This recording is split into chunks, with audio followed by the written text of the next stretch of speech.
प्रिय दोस्तों, नमस्कार। सुख में उसका सुमिरन करना सीखो। और जब हम बात करते हैं उसकी, तो किसका सुमिरन? स्पष्ट रूप से बात है, जिसको परमात्मा कहा, जिसको सत्य कहा, भक्तों ने जिसको ईश्वर कहा, भगवान कहा, या उसको अस्तित्व कह लें। वेदांत के हिसाब से अगर हम बात करें तो ये सारा अस्तित्व ही, उसका सुमिरन करना सीखो, वो भी सुख में। सुख में उसका सुमिरन करो। इसी पर हम वीडियो में बात करेंगे। उससे पहले अगर आप चैनल पर नए हैं तो सब्सक्राइब भी करें, वीडियोस को लाइक भी करें, जो पसंद आए शेयर ज़रूर करें और पूरा सुने। अंत तक सुनेंगे तो आप ठीक ठीक समझ पाएंगे और समझे के अनुसार उन बातों को अपने जीवन में ला भी पाएंगे। हम चलते अपने वीडियो की तरफ। दुख में सुमिरन सब करें, सुख में करे न कोई। संत कबीर की साखियां अनेकों हैं, संत कबीर के पद अनेकों हैं, संत कबीर के शब्द अनेकों हैं, संत कबीर के पद अनेकों हैं। उन्हीं में से एक बड़ी महत्वपूर्ण और बड़ी कीमती है जीवन के लिए, और एक तरीके से स्पष्ट संदेश है, जिसमें वे कह रहे हैं कि दुख में सुमिरन सब करें, सुख में करे न कोई। जो सुख में सुमिरन करे सो दुख काहे को हो।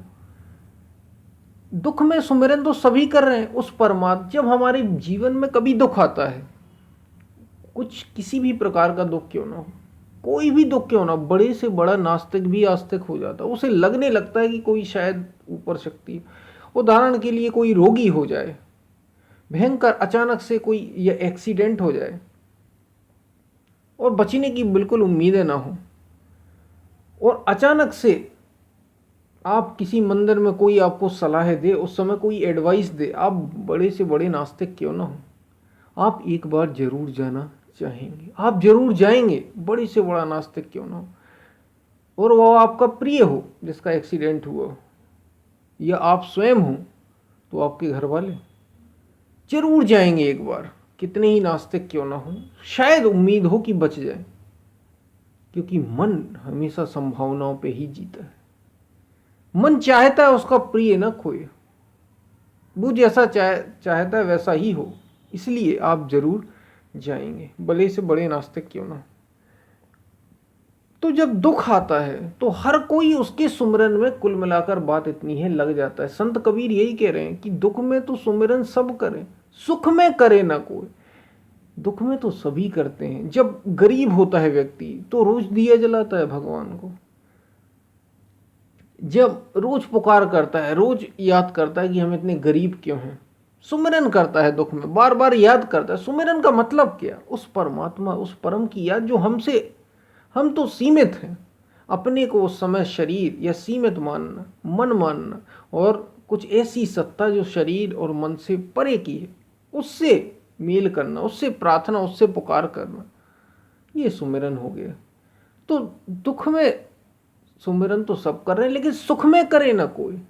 दुख में तो सभी कर रहे हैं, सभी प्रार्थना करते ही हैं। जैसे एक पति पत्नी जिनके बच्चा ना हो, कितनी प्रार्थना करते हैं, जगह जगह मन्नतें मांगते हैं, डॉक्टरों से सलाह लेते हैं, कोई ऐसी जगह नहीं बचती जहां, क्योंकि संतान का सुख चाहिए। दुखी हैं अभी, क्या नहीं करते वे, आप देखिए, सब कुछ कर डालते हैं।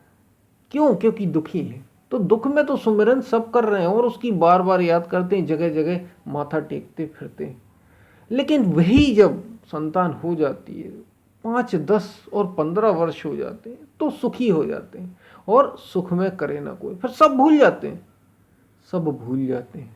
असल में हमें एक तो सुमिरन करना ही नहीं आता, हमें किसका सुमिरन करना, किसकी याद करनी है। हम तो किसी पत्थर, किसी किसी पत्थर कहें, क्यों? क्योंकि जिसको भी,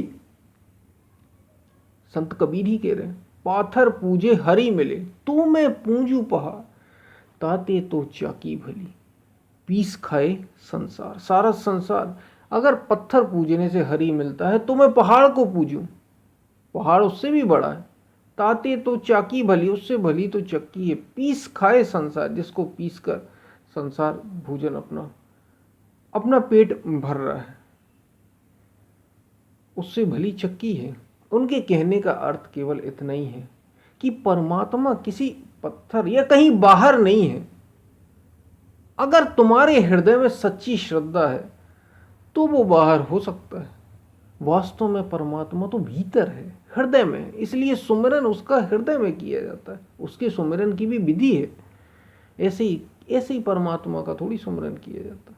तो दुख में करे ना कोई, दुख में तो सभी कर रहे हैं, सुख में करे ना कोई, सुख में कोई याद नहीं करता, सब भूल जाते हैं उसे।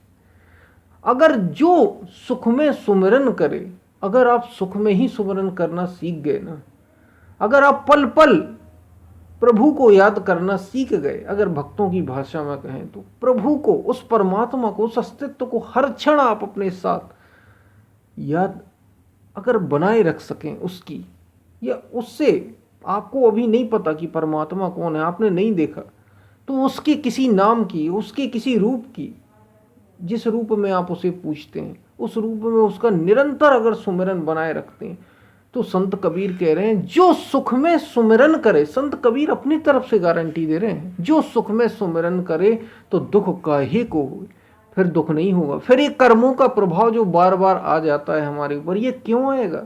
ये आता ही इसलिए कि हम उसका सुमिरन भूल जाते हैं, हम फिर संसार की ओर लग जाते हैं।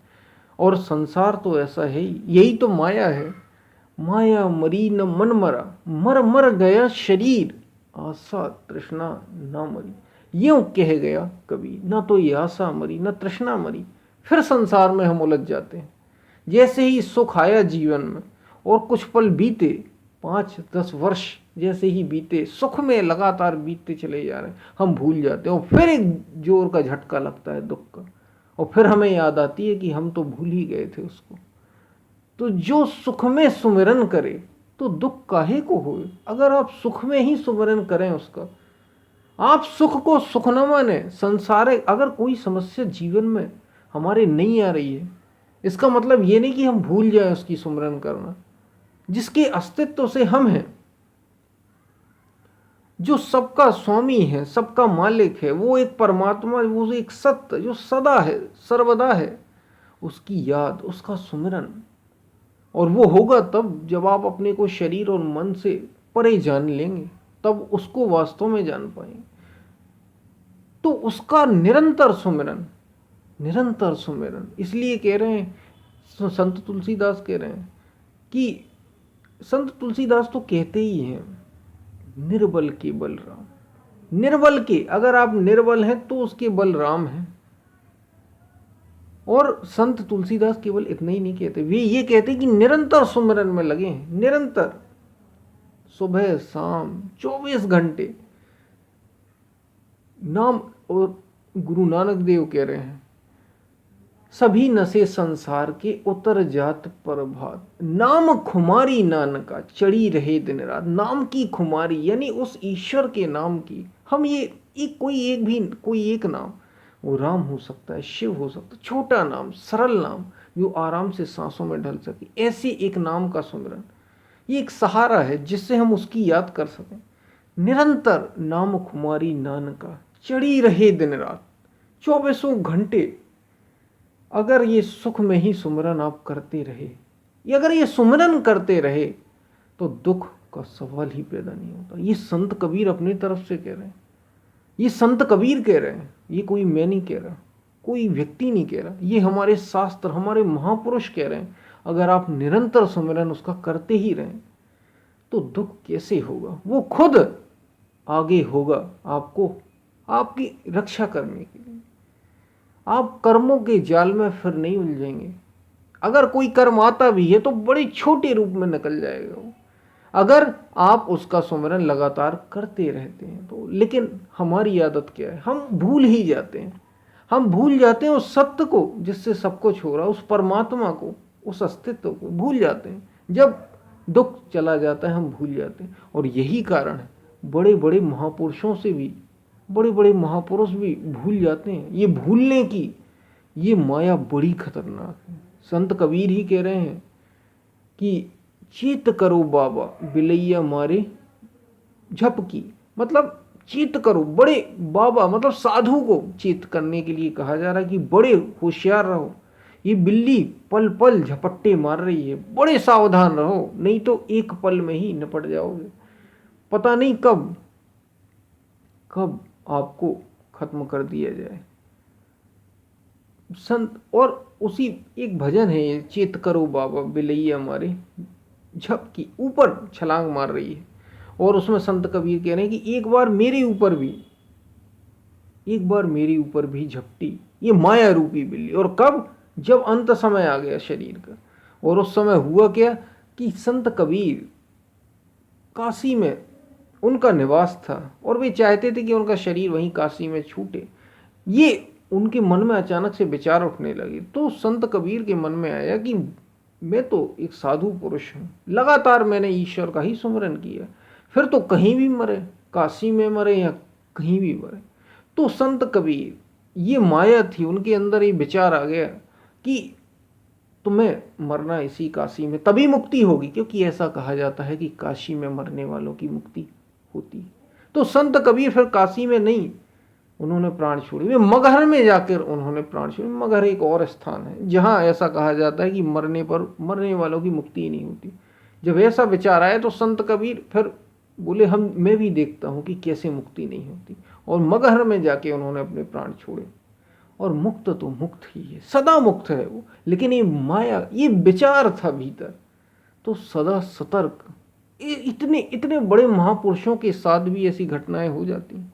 इसलिए कहा, जो सुख में सुमिरन करे तो दुख काहे को हो। सुख में यदि आपने सुमिरन ही किया होता तो पल पल अगर आप सावधान होते, उसका सुमिरन कर रहे होते, तो हर पल माया से आप सजग होते, माया रूपी इस बिल्ली से आप सजग होते, सावधान होते, फिर आप इसकी पकड़ में नहीं आएंगे अगर आप पल पल उस परमात्मा का सुमिरन करते रहते हैं। इसलिए हमारे महापुरुषों ने कहा, जो सुख में सुमिरन करे सो दुख काहे को हो। फिर दुख हो गई क्यों, इसलिए निरंतर सुमिरन करो। हमारे संतों, साधु, महात्मा, महापुरुषों ने, शास्त्रों ने कहा, छोड़ो मत, निरंतर सुमिरन करो, क्योंकि यहाँ कुछ भी ठिकाना नहीं, कुछ भी ठिकाना नहीं यहाँ। ये बड़ी विचित्र माया है। चाहे वे नारद हों, चाहे वे विश्वामित्र हों, बड़े बड़े महापुरुषों को भी उल्टा प्रभाव पड़ गया। वे कहीं जा रहे थे और कहीं जाने लग गए, जा रहे थे राम की ओर और मुड़ गए काम की ओर। इसलिए निरंतर सजग रहो और सुमिरन करते रहो। तो सुख में उसका सुमिरन करना सीखो, सुख में उसका सुमिरन करो तो दुख होगा ही नहीं। अगर आप दुख से मुक्ति चाहते हो, हम चाहते क्या हैं, दुखों से ही तो पार होना चाहते हैं, तो निरंतर उसका सुमिरन करो। हम फिर मिलते हैं, तब तक के लिए धन्यवाद।